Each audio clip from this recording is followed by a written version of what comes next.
الرحمن الرحيم.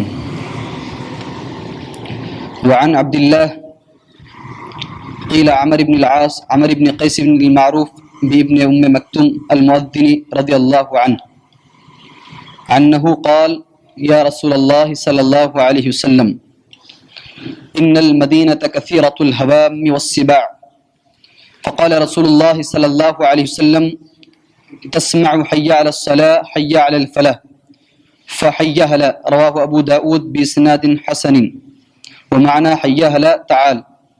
وفي رواية لمسلم: أتى النبي صلى الله عليه وسلم رجل أعمى فقال: يا رسول الله، ليس لي قائد يقودني إلى المسجد. فسأل رسول الله صلى الله عليه وسلم أن يرخص له فيصلي في بيته، فرخص له. فلما ولى دعاه فقال له: هل تسمع النداء بالصلاة؟ قال: نعم. قال: فأجب. رواه مسلم. حضرت عبداللہ رضی اللہ تعالیٰ عنہ اور بعض کے نزدیک عمر بن قیس جو ابن مکتوم سے مشہور ہیں، جو مؤذن رسول تھے، ان سے روایت ہے، انہوں نے عرض کیا: اے اللہ کے رسول صلی اللہ علیہ وسلم، مدینے میں کیڑے مکوڑے، سانپ، بچھو اور بہت سارے درندے ہیں، اس لیے آپ مجھے گھر میں نماز پڑھنے کی اجازت عطا فرمائیں۔ رسول اللہ صلی اللہ علیہ وسلم نے پوچھا: اے ابن مکتوم، کیا تم کو حی علی الصلاۃ اور حی علی الفلاح کی آواز سنائی دیتی ہے؟ انہوں نے کہا: ہاں اللہ کے رسول، مجھے سنائی دیتی ہے۔ آپ نے کہا: تب تو تمہیں مسجد کو آنا واجب ہے، ضروری ہے، فاجب۔ ایک حدیث کو ابو داؤد نے اور اسی حدیث کو ایک دوسرے طریقے سے امام مسلم رحمۃ اللہ علیہ نے کتاب المساجد کے اندر ذکر کیا ہے۔ حاضرین، جیسے کہ آپ لوگ جانتے ہیں، الحمدللہ سبحانہ و تعالی ایک ایک مسئلہ نماز کے بارے میں آپ کے سامنے آہستہ آہستہ ترتیب کے ساتھ آپ کے سامنے آ رہا ہے۔ کل آپ نے سنا انتظار صلاۃ، نماز کا انتظار کرنا گویا کہ نماز کے اندر داخل ہے۔ کل آپ نے یہ بات کو سنی، یہ نماز سے پہلے انتظار کرنے کی فضیلت، نماز کے بعد انتظار کرنے کی فضیلت، دونوں چیزیں آپ نے الحمدللہ سبحانہ و تعالی صحیح بخاری شریف کی 3 حدیثیں آپ کے سامنے پیش کی گئیں۔ نماز سے پہلے جو آدمی انتظار کرتا ہے، کہا گیا کہ وہ آدمی خود نماز کے اندر موجود ہے۔ جو آدمی نماز سے پہلے انتظار کرتا ہے، صحیح بخاری شریف کی حدیث کہی گئی، ایک آدمی گھر سے وضو بنا کر کے نکلتا ہے، وہیں سے وہ نماز میں داخل ہے۔ گھر سے وضو بنا کر کے نکل گیا، مسجد کی سیڑھیوں کے پاس آتا ہے، سیڑھیوں کے اندر داخل ہوتا ہے، یہاں 2 رکعت نماز پڑھتا ہے تحیۃ المسجد، اس کے بعد وہ امام کے منبر پر کھڑے ہونے تک انتظار، یعنی مصلی پر آنے تک انتظار کرتا ہے، تو وہ خود نماز کے اندر شامل ہے۔ اس کے تحت 2 باتیں میں نے آپ کے سامنے کہی تھی۔ جب وہ آدمی نماز کے اندر شامل ہے تو کیوں ہم باتیں کرتے ہیں؟ گھر سے نکل کر کے آتے ہیں وضو بنا کر کے، تو سب سے پہلے گھر سے وضو بنانا چاہیے۔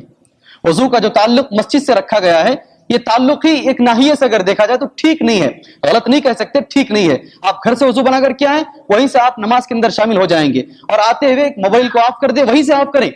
گھر سے آف کریں گے تو مسجد میں کوئی موبائل نہیں بجے گا، کسی کی گھنٹی ہمیں سنائی نہیں دے گی۔ گھر سے موبائل آف کر دیں، وہاں سے نکلیں، کوئی بےہودہ بات نہ کریں، درمیان میں کسی کو گالی نہ دیں، ساری بکواس جتنی بھی ہے وہ پہلے ختم کر لیں، وضو بنانے سے پہلے جو کچھ ہے ختم کر لیں۔ اسی لیے اللہ کے نبی صلی اللہ علیہ وسلم نے کہا وضو بنانے کے بعد آپ نٹکے تک نہ توڑیں۔ آپ کے جو ہاتھ کے نٹکے ہیں اس طریقے سے ملا کر کے تشبیک الاصابع بولتے ہیں، اپنے ہاتھوں کو تک نہ ملائیں۔ یہ کیا ہے؟ یہ وضو بنانے کے بعد ہاتھوں کو نہ ملائیں، اتنی چھوٹی چیز سے روکا گیا ہے۔ ہم بیکار کی باتیں کرتے ہیں، موبائلوں پر باتیں کرتے رہتے ہیں، گیٹ کے پاس ہم بیکار کی بکواس کرتے رہتے ہیں، یہ تمام چیزیں یہ ہاتھ کو توڑنے سے تو بہت بڑی بڑی چیزیں۔ اس لیے کل میں نے اس بات کو کہی تھی، آج دوبارہ اس بات کو میں آپ کے سامنے کہہ رہا ہوں، اس کا خاص طور پر خیال رکھیں۔ آج جو حدیث آپ کے سامنے پڑھی گئی ہے وہ جماعت کی فضیلت کے بارے میں، جماعت کی فضیلت، اس تعلق سے الحمدللہ آپ نے بہت ساری باتیں سنی، بہت ساری باتیں۔ ایک بات یہ سن لیجئے، وہ آدمی سب سے بڑا بدبخت ہے، بد نصیب ہے، غیر سعادت مند ہے جس کو جماعت نہیں ملتی ہے، چاہے وہ ڈاکٹر ہو، چاہے وہ انجینئر ہو، چاہے بڑی سے بڑی کمپنی میں کام کرتا ہو، اگر اس کو جماعت کے ساتھ نماز نہیں ملتی ہے تو اس سے بڑا بد نصیب آدمی دنیا میں کوئی نہیں ہے، اس سے بڑا بد نصیب آدمی دنیا میں کوئی نہیں ہے۔ جماعت کے ساتھ نماز ملنا اللہ تبارک و تعالیٰ کی بڑی نعمتوں میں سے ایک نعمت ہے، اس کو یاد رکھیے۔ جماعت کے ساتھ آپ جو بھی کام کریں، آپ کہیں بھی رہیں، کوئی بھی کام کریں، اگر آپ کو نماز جماعت کے ساتھ نہیں مل رہی ہے تو پھر آپ کا کام کرنا بیکار ہے، آپ کتنے ہی بڑے عہدے میں کیوں نہ ہو، آپ کا کام کرنا بیکار ہے۔ اس لیے ہمیشہ نماز جماعت کے ساتھ پڑھنے کی کوشش کیجیے۔ اسی سلسلے کی ایک حدیث یہ ہے، حضرت عبداللہ ابن مکتوم رضی اللہ تعالیٰ عنہ بہت بڑے صحابی ہیں۔ سب سے پہلے یہ صحابی کے بارے میں 2 باتیں۔ عبداللہ ابن مکتوم، ان کا نام عبداللہ ابن مکتوم، چونکہ ان کی آنکھ نہیں تھی، یہ ضریر البصر تھے۔ ضریر البصر عربی زبان کی 2 الفاظ ہیں، ضریر البصر اس آدمی کو بولتے ہیں جس کو آنکھ پہلے سے موجود تھی لیکن بعد میں چلتے چلتے آنکھوں کی روشنی کمزور پڑ گئی, سامنے کی چیز دکھائی نہیں دیتی ہے, اس کو ضریر البصر. جیسے ابھی قریب میں بن باز رحمۃ اللہ علیہ جن کا انتقال ہوا, ضریر البصر تھے, وہ اندھے نہیں تھے, نہیں آما نہیں تھے, وہ بعد میں بتاؤں گا. ضریر البصر یعنی آنکھوں کی روشنی ختم ہو چکی تھی کسی تیز ہوا کی وجہ سے یا تیزاب کی وجہ سے یا زہریلی بالو یا دھول کی وجہ سے جو سعودی عرب کے اندر ہوتی ہے, ختم ہو گئی. جیسے امام بخاری رحمۃ اللہ علیہ بچپن کے اندر آنکھ اللہ نے دیا ان کو, اس کے بعد پھر ان کی روشنی چھین لی گئی, سب لوگ جانتے ہیں آپ الحمدللہ. ان کو ضرور البصر, پھر اللہ تعالیٰ نے پھر دوبارہ ان کو ایک بہت بڑے کام لینے کے لیے دوبارہ اللہ نے ان کو روشنی دی. یہ تمام لوگ ضریر البصر میں آتے ہیں. انہی میں سے ایک حضرت عبداللہ ابن ام مکتوم ہے, ضریر البصر ہیں. اعمیٰ بولتے ہیں جو بچپن سے نابینا ہو, پیدا ہونے کے ساتھ جو نابینا ہوتا ہے اس کو اعمیٰ بولتے ہیں. حضرت عیسیٰ علیہ السلام کا جو معجزہ تھا وہ اعمیٰ کو آنکھ دیتے تھے, وہ یعنی جس کو بچپن سے نابینا ہے, جو آدمی بچپن سے نابینا ہے اس کو وہ آنکھ دینے کا معجزہ اللہ کے حکم سے کرتے تھے. یہ عیسیٰ علیہ السلام کا معجزہ. بہرحال یہ الگ مسئلہ ہے. حضرت عبداللہ ابن ام مکتوم کہتے ہیں میں ضریر البصر تھا, میرا کوئی قائد بھی نہیں تھا. قائد کا مطلب ہوتا ہے کہ مجھے لے کر چلنے والا, جیسے آپ دیکھیں گے کوئی نابینا آدمی ہوتا ہے اس کے ساتھ چھوٹا سا بچہ ہوتا ہے, قائد بھی نہیں تھا. تو میں نے اللہ کے نبی صلی اللہ علیہ وسلم سے کہا, اللہ کے نبی صلی اللہ علیہ وسلم مدینہ ایک ایسا گاؤں ہے جہاں درندے ہیں, سانپ ہے, بچھو ہے, مجھے دیکھنے کے لیے کوئی قائد بھی نہیں ہے, میں دیکھ بھی نہیں سکتا ہوں, آپ مجھے گھر میں نماز پڑھنے کی اجازت دیجیے. آپ مجھے صحیح سوال کیا غلط سوال کیا, بولیے سوال صحیح ہے غلط ہے؟ رحم والا آدمی کیا کرے گا؟ ذرہ بھی اگر رحم رہا تو کیا کریں گے بھائی, تم گھر ہی میں پڑھ لو, بہتر ہے. آئیں گے سام کاٹ دے گا, بچھو کاٹ دے گا, ہم بولتے ہیں بچہ روڈ کراس کر کو نہیں آ سکتا, آیا تو جو ہے پتہ نہیں کیا کیا ہو جائے گا, فلاں ایکسیڈنٹ ہو جائے گا, فلاں ہو جائے گا. ان لوگوں کے لیے حدیث ہے.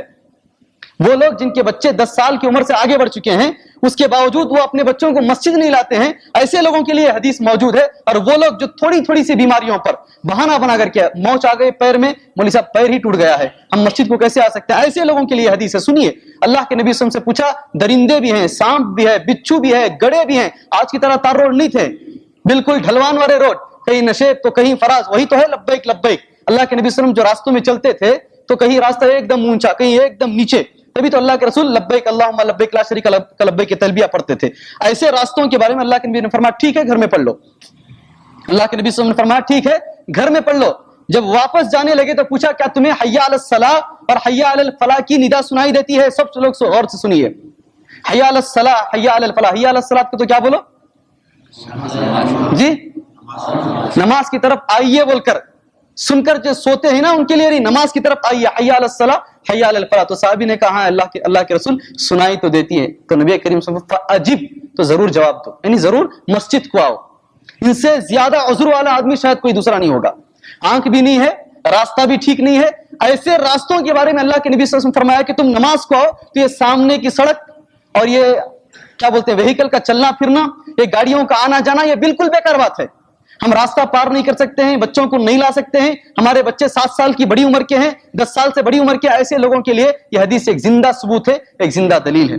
جب ایسا آدمی جس کی آنکھ نہ ہو اس کو مسجد پر آنا, مسجد کو آنا فرض ہے, تو ہم میں سے بہت سارے لوگ جو نماز فجر گھروں میں پڑھنے کا دعویٰ کرتے ہیں, ایسے لوگ ذرا اپنے ضمیر سے خود پوچھیں وہ لوگ صحیح کر رہے ہیں یا غلط کر رہے ہیں. اگر غلط کر رہے ہیں تو کل فوراً مسجد کو حاضر ہو جائیں. اللہ سے دعا ہے, بہت ساری حدیثیں ہیں انشاءاللہ میں کل بتاؤں گا. اللہ سے دعا ہے اللہ تبارک و تعالی ہمیں اس حدیث پر عمل کرنے کی توفیق عطا فرمائے. آمین. وصلی اللہ